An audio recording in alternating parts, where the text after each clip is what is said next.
Good morning बच्चों। सामाजिक विज्ञान कक्षा 8वीं का हम पाठ पढ़ेंगे। पाठ 4 राष्ट्रीय एकीकरण। राष्ट्रीय एकीकरण क्या है? राष्ट्रीय एकीकरण में सहायक तत्व कौन कौन से हैं? राष्ट्रीय एकता में बाधक तत्व कौन कौन से हैं? एकीकरण शब्द एकीकरण से आपको पता चल जाता है कि एकीकरण मतलब सभी को क्या करना है, समान मिलाना है, सभी को एक समान रखने की प्रक्रिया को हम कहते हैं राष्ट्रीय एकीकरण। राष्ट्रीय एकीकरण राष्ट्र के अस्तित्व का आधार है। अगर हमारा एकीकरण होता है तो ये हमारा राष्ट्र का आधार है। राष्ट्रीय एकीकरण क्या है, इसे समझने के लिए राष्ट्र क्या है यह समझना आवश्यक है कि राष्ट्र हमारा क्या है, ये हमको बहुत समझना बहुत आवश्यक है। राष्ट्र राज्य का पर्यायवाची नहीं है। राष्ट्र राज्य का पर्यायवाची शब्द नहीं है। राष्ट्र एक निश्चित जाति भी नहीं है। मोटे तौर पर राष्ट्र किसी निश्चित भूभाग निवास करने वाले भौगोलिक, सांस्कृतिक और राजनीतिक इकाई में निवासियों की अनुभूति से युक्त सामूहिक चेतना का नाम है। मतलब इसमें सभी प्रकार से मिला हुआ भौगोलिक, सांस्कृतिक, राजनीतिक सभी प्रकार से मिलके बना हुआ सामूहिक चेतना का नाम है राष्ट्रीय एकीकरण। इस स्वरूप में राष्ट्र एक भावनात्मक इकाई है और राष्ट्रीय एकीकरण उसके अस्तित्व की महत्वपूर्ण शर्त स्थिति है। एकीकरण उसके अस्तित्व की महत्वपूर्ण इकाई है, स्थिति है। राष्ट्रीय एकीकरण क्या है? अब हम पढ़ते हैं राष्ट्रीय एकीकरण क्या है। राष्ट्रीय एकीकरण का अभिप्राय राष्ट्र में रहने वाले निवासियों के बीच जाति, पंथ, क्षेत्र और भाषा का भेदभाव किए बिना उनमें परस्पर समान अनुभूतियों और सुख दुख की एकता की भावना का होना राष्ट्रीय एकीकरण होता है। राष्ट्रीय एकीकरण मूलतः राष्ट्र में भावनात्मक एकीकरण है। राष्ट्र के निवासियों के मन में व्याप्त एकता की भावना राष्ट्रीय एकीकरण का आधार है। राष्ट्रीय एकीकरण नागरिकों के विचार, व्यवहार और संकल्प से उत्पन्न होता है। राष्ट्रीय एकीकरण लोगों के विचारों से, उनके व्यवहारों से, संकल्प से, मतलब दृढ़ संकल्प, हमको हमारे राष्ट्र को अच्छा बनाना है, सबको समान मिलकर चलना है, इस प्रकार से ये होता है, उत्पन्न होता है। एक नागरिक के नाते प्रत्येक व्यक्ति का कर्तव्य है कि वह उन शक्तियों और विचारों का विरोध करे और उसका सामना करे जो राष्ट्रीय एकता को, अखंडता को कमजोर करती है। प्रत्येक नागरिक का कर्तव्य होता है कि जो हमारे देश को क्षति पहुंचाते हैं, नुकसान पहुंचाते हैं, तो हम हमारी शक्ति का उपयोग करके उनकी अखंडता को कमजोर कर सके, उनके ऊपर हावी हो जाए। राष्ट्रीय एकता और अखंडता को कमजोर जो करता है उससे हम लड़े, ये हमारा कर्तव्य है।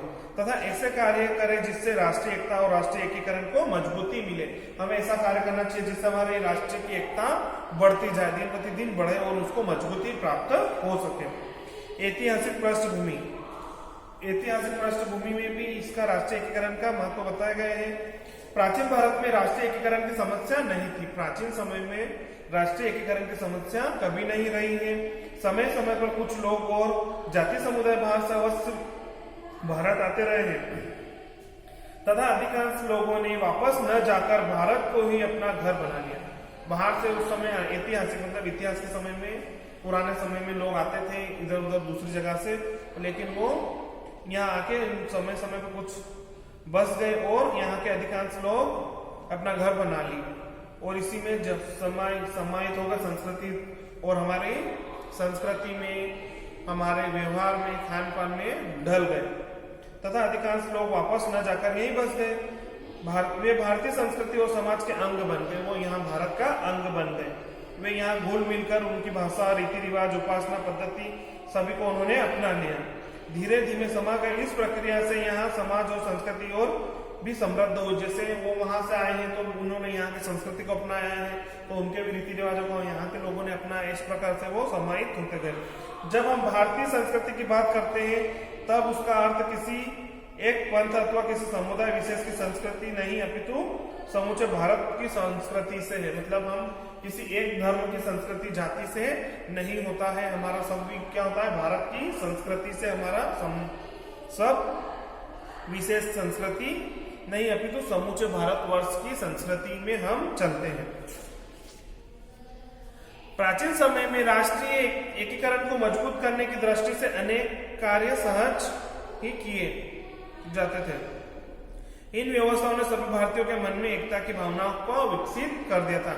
बहुत सारे काम करते थे। जब पहले प्राचीन समय में लोग मिलकर जुलकर रहते थे और एक दूसरे की संस्कृति को अपनाकर भाईचारे की भावना के साथ रहते थे। इससे सभी भारतीय के मन में एकता की भावना को विकसित किया था। राष्ट्रीय एकीकरण का स्वरूप, राष्ट्रीय एकीकरण का स्वरूप कैसा था? स्वरूप, राष्ट्रीय एकीकरण का स्वरूप दो प्रकार का होता है। एक स्वरूप वह जो एक रूपता पर आधारित था, अर्थात भाषा, रहन सहन, रीति रिवाज, पंथ, उपासना पद्धति राष्ट्रीय एकीकरण का। दूसरा स्वरूप है ऊपरी तौर पर दिखावे वाली बहुरूपता के बावजूद आंतरिक रूप से एकता का होना, मतलब एक दिखावा करना और एक उनकी संस्कृति रीति रिवाजों में मिलके करना। अर्थात राष्ट्र में रहने वाले लोग भाषा, रहन सहन, रीति रिवाज, पंथ आदि अलग अलग हो सकते हैं। सभी के रीति रिवाज, बोलचाल, पंथ, खान पान सब अलग अलग हो सकते हैं, तथापि सभी का राष्ट्रीय हितों के संबंध में समान दृष्टिकोण और सोच है। अलग अलग होने के बावजूद भी सभी की क्या है? समान दृष्टिकोण है। सभी एक राष्ट्रीय एकता पर अच्छे से हमारी समान दृष्टि रखते हैं कि हमारे राष्ट्र को कोई नुकसान न पहुंचा सके। राष्ट्रीय मुद्दों पर जैसे राष्ट्रीय एकता, अखंडता, संप्रभुता के संबंध में सभी की अनुभूति और सोच समान है। सभी अपने राष्ट्र को अच्छा और सुदृढ़ बनाना चाहते हैं। भारत के संदर्भ में यदि राष्ट्रीय एकीकरण की बात करें तो यहाँ दूसरे प्रकार के राष्ट्रीय एकीकरण देखने को मिलता है। भारत एक विशाल देश है। भारत हमारा एक विशाल देश है जो आकार में रूस को छोड़कर लगभग यूरोप के बराबर है। रूस को छोड़कर हमारा देश यूरोप के बराबर है। जनसंख्या की दृष्टि से विश्व में दूसरा स्थान है। हमारा भारत विश्व में दूसरा स्थान है जनसंख्या की दृष्टि से। यहाँ 250 से अधिक भाषाएं और बोलियां बोली जाती है। 22 भाषाओं को संविधान में राष्ट्रीय भाषाओं के रूप में अनुसूचित किया गया है। 22 भाषाओं को हमारे संविधान में इनको अधिकार प्राप्त दिया है और हमारे यहाँ पर 250 से अधिक बोलियां बोली जाती है।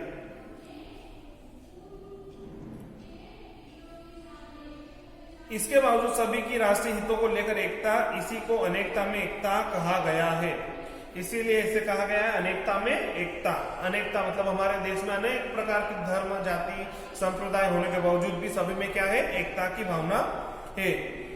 इसलिए इसमें कहा गया है अनेकता में एकता कहा गया है। राष्ट्रीयता की भावना हमारी एकता को शक्ति प्रदान करती है। राष्ट्रीयता की भावना अगर हमारे में देश के प्रति भावना होगी तो वो हमारे क्या होगी? एकता को शक्ति प्रदान करेगी। हमारी एकता जो हमारे को हम पढ़ रहे हैं एकीकरण। इसीलिए भारतवासी कहते हैं श्रीनगर हो या गुवाहाटी, अपना देश अपनी माटी। श्रीनगर हो या गुवाहाटी, अपना देश अपनी माटी, मतलब यह देश अपना है और अपनी ही माटी है। राष्ट्रीय एकीकरण में सहायक तत्व, भारत की एकता और अखंडता को अक्षुण्ण बनाए रखने के लिए समय समय पर अनेक प्रयास हमारे राष्ट्रीय नायकों ने किए हैं। भारतीय संविधान में ऐसे आदर्श और सिद्धांतों का समावेश किया जिनमें भारत की एकता शक्तिशाली होती है। यह सिद्धांत भारत की एकता और अखंडता के लिए आवश्यक है। ये है लोकतंत्र, मौलिक अधिकार, मौलिक कर्तव्य, एकीकृत न्याय व्यवस्था, पंथ निरपेक्षता, समान राष्ट्र प्रतीक चिन्ह और राष्ट्र पर्व। ये हमारा क्या है? समान मौलिक अधिकार, समान मौलिक कर्तव्य, पंथ निरपेक्ष, समान प्रतीक चिन्ह, पर्यटन और राष्ट्रीय एकीकरण, ये हमारे देश को जोड़ने में सहायक है। भारत एक लोकतांत्रिक देश है जहां जनता के निर्वाचित प्रतिनिधि सरकार का गठन करते हैं। ये प्रतिनिधि जनता की इच्छा अनुसार कार्य करते हैं क्योंकि जनता इन्हें चुनाव में चुनकर भेजती है। क्या होता है? हमारा भारत एक लोकतांत्रिक देश है तो यहाँ पर निर्वाचन, चुनाव के माध्यम से प्रतिनिधि को चुना जाता है और हमारे द्वारा हम प्रतिनिधि चुनते हैं और वे हमारी इच्छाओं के अनुसार कार्य करते हैं। तो हमें हमारे भारतीय संविधान में समान मौलिक अधिकार, सभी को समान मौलिक अधिकार प्राप्त दिए हैं। हमारे भारतीय संविधान में 6 मौलिक अधिकारों का प्रावधान है। 6 मौलिक अधिकार कौन कौन से हैं? तो देखो, हमारे भारतीय संविधान में 6 मौलिक अधिकार प्राप्त है।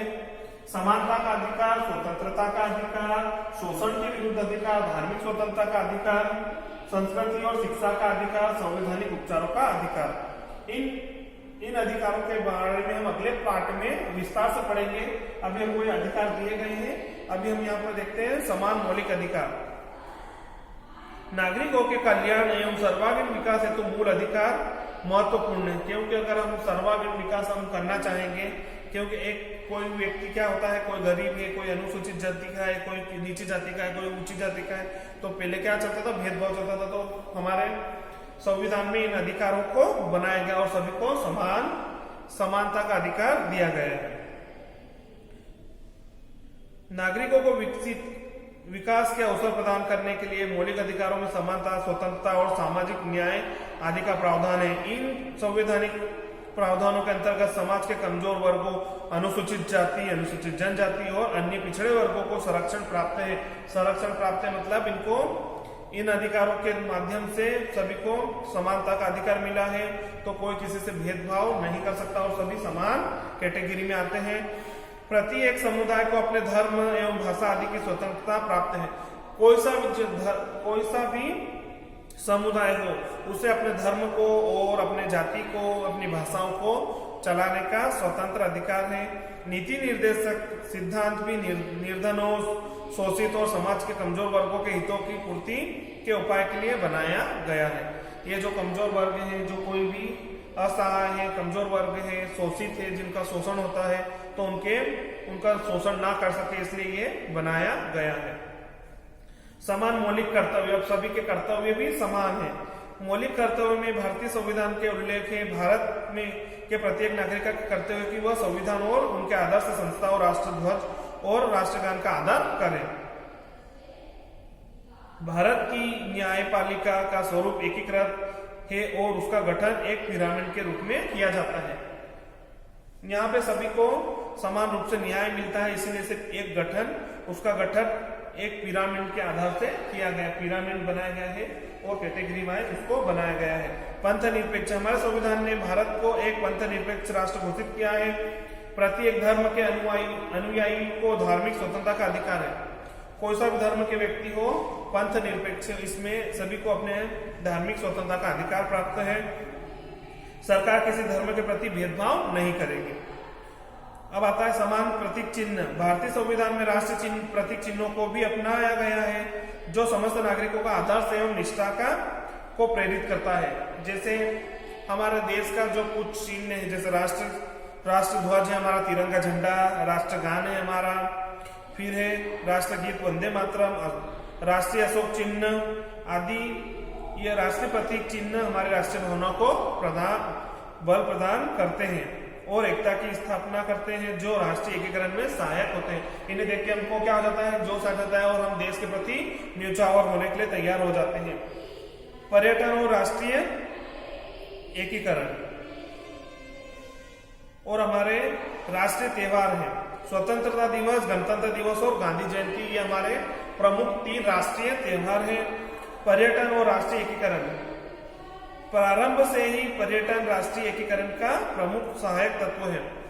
पर्यटन से तुम समझ गए होंगे कि हम कहीं पे घूमने फिरने जाते हैं या पिकनिक के लिए जाते हैं, पर्यटन घूमने फिरने में जाते हैं। जैसे आपने देखा होगा मांडव गए हैं और भी जगह पे जाते हैं, भोपाल जाते हैं, तो जहाँ पे हमारे पुराने स्मारक बने हुए हैं जो हमारे इतिहास को बताते हैं, तो ये हमारे पर्यटन स्थल है, जो भी ये भी हमको राष्ट्रीय एकीकरण में जोड़ने में सहायक होते हैं।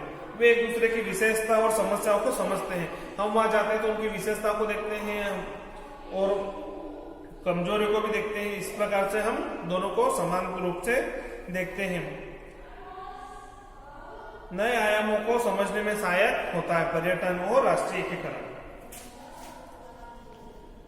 राष्ट्रीय एकीकरण में बाधक तत्व, राष्ट्रीय एकीकरण में बाधक तत्व है सांप्रदायिकता, भाषावाद, जातिवाद। ये 3 चीज हमारे राष्ट्रीय एकीकरण में बाधक तत्व इस प्रकार से हैं।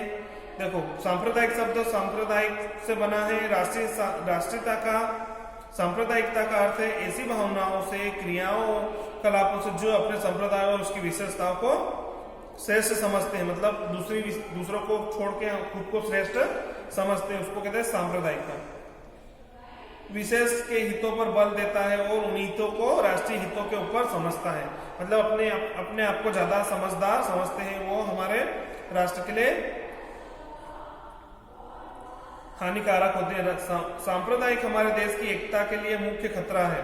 सांप्रदायिकता हमारे देश की एकता के लिए खतरा है, जो कि सांप्रदायिक विचारों के कारण 1947 में सांप्रदायिक दंगे हुए थे तथा भारत को दो भागों में, भारत और पाकिस्तान में विभाजित हो गया।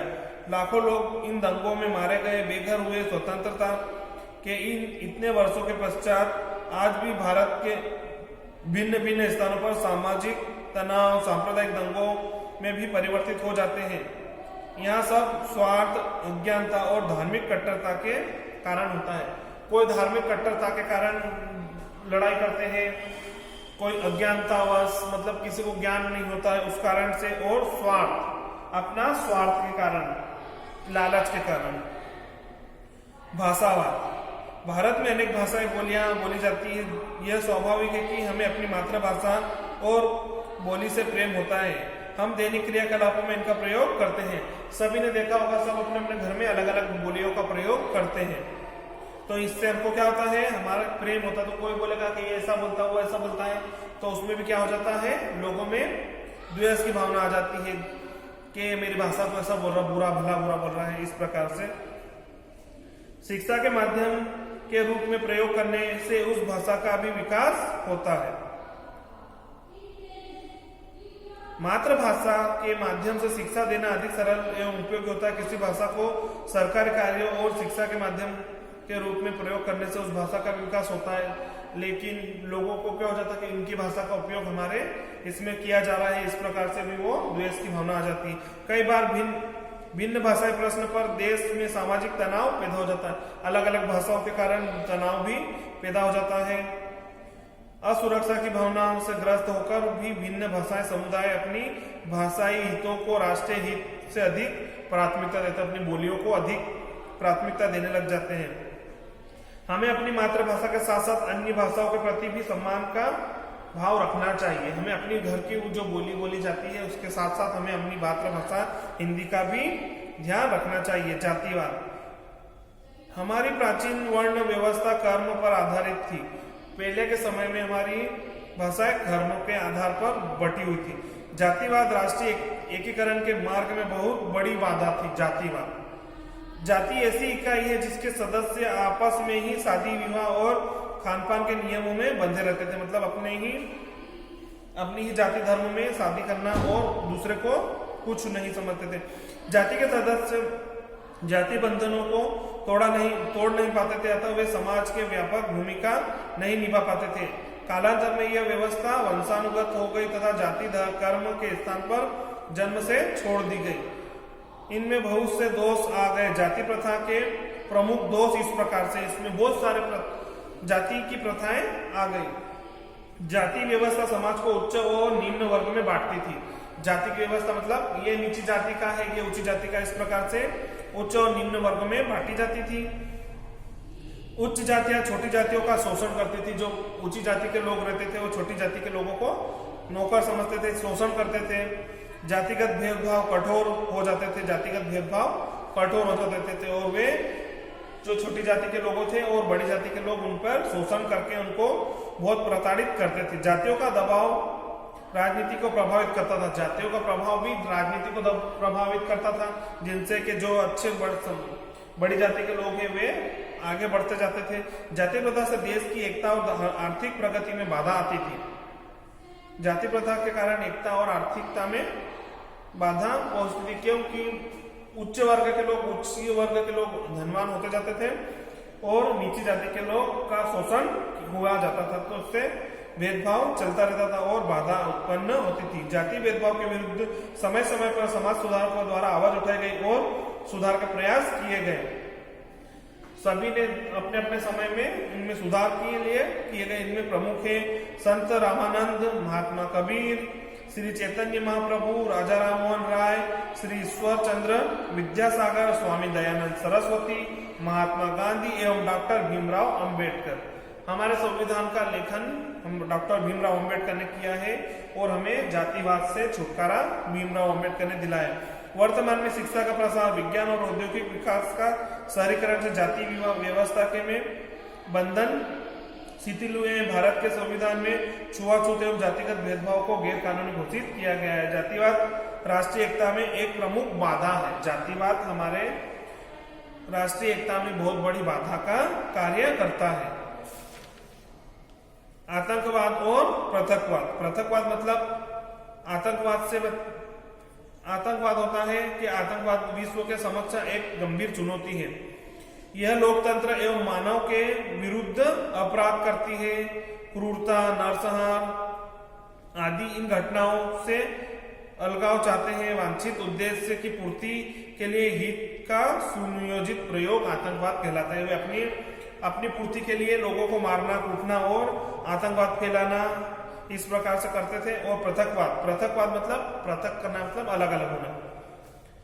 क्षेत्रवाद की अति आक्रामक अवस्था पृथकवाद को जन्म देती है। देश से अलग होकर अपना स्वतंत्र राज्य बनाने की मांग करना पृथकवाद कहलाता है। मतलब कि हमको हमारा स्वतंत्र दे दो। आप लोगों ने देखा भी होगा, घरों में भी ऐसा होता है कि हमको घर वाले सब बोलते हैं कि हम अलग रहना चाहते हैं, मतलब पृथक कर दो हमको, हम स्वतंत्र आजाद अकेले रहना चाहते हैं। इसी प्रकार से इसमें भी अपने अपने राज्य की मांग की जाती है कि हमें हमारा अलग राज्य दे दो, हम उसमें रहेंगे, हमारा राज्य बना के हमें आपके राज्य क्षेत्र में रहने की कोई आवश्यकता नहीं है। इस प्रकार से स्वतंत्र मांग करना पृथकवाद कहलाता है। कई जाति और भाषा के लोग यहाँ रहते हैं। सभी जाति धर्म के लोग यहाँ रहते हैं। कभी कभी अपनी उपेक्षा महसूस करने पर ये अपनी राज्य बनाने की मांग करते हैं, क्योंकि सब अलग अलग होने के कारण उनको लगता है कि हमें पीछे छोड़ दिया गया है या हम पक्षपाती के, ऐसा लगने पर ये अपने पृथक मांग करते हैं। प्राय सीमावर्ती होने पर इस भावना को देश की अस्थिरता में रुचि रखने वाली बाहरी ताकतों तथा भड़काया जाता है। दूसरे बाहरी राज्य के लोगों, बाहरी देश के लोगों द्वारा इनको भड़काया जाता है कि तुम ऐसा करो करके भड़का दिया जाता है। तो वह उसमें भी देश में अलग अलग मांग कर लेते हैं। देश के अंदर रहने वाले कुछ लोग अपने हित निजी स्वार्थ मतलब खुद के स्वार्थों के कारण भी पृथकवाद को बढ़ावा देते हैं। राष्ट्र विरोधी और कट्टरपंथी लोग को हिंसक साधनों एवं आतंकवादी तरीकों का प्रयोग करते हैं। हिंसक जो हिंसा को बढ़ावा देते हैं, वे लोग मारकुटा पे, आतंकवादी पे जो बढ़ाते हैं और अपने राज्य की मांग करने लगते हैं। सामाजिक न्याय, विकेंद्रीकरण एवं संतुलित विकास से पृथकवाद की भावना को समाप्त किया जा सकता है। संतुलन बनाए रखना एवं सभी को समान रखने, विकेंद्रीकरण, ये सब हमारे किसको पृथकवाद को समाप्त करने में बढ़ावा देते हैं। आज का हमारा पाठ यही समाप्त होता है। धन्यवाद बच्चों।